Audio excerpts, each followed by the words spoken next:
कुन फिल्म हेरेर गरे पापाले न पापाले कहिले न पापाले फिल्म हेर्कोस् हेर्न जाउँ भने तिमीहरू जाऊ भन्ने हामीलाई पापाले फर्किए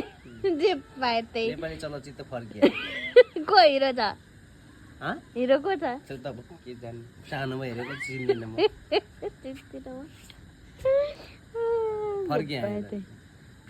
फर्किए हेरो हो सल्लरी मैले आइभिजन हलमा हेरेको फर्किए आयो भने फिल्म नै छैन तिमीले हेरेन होला त अनि अहिले पनि युट्युबमा देखाउनु भने त फर्किए हो हेर न कुन हेरेको बाबुले फर्स्ट फिल्म कुन हेरेको थियो भन न नाम बिर्सिनु हामी थुप्रो जना मैले पनि फिल्मको नाम राम्रो फिल्म हेरेको थियो सारङ्गी रुने फिल्म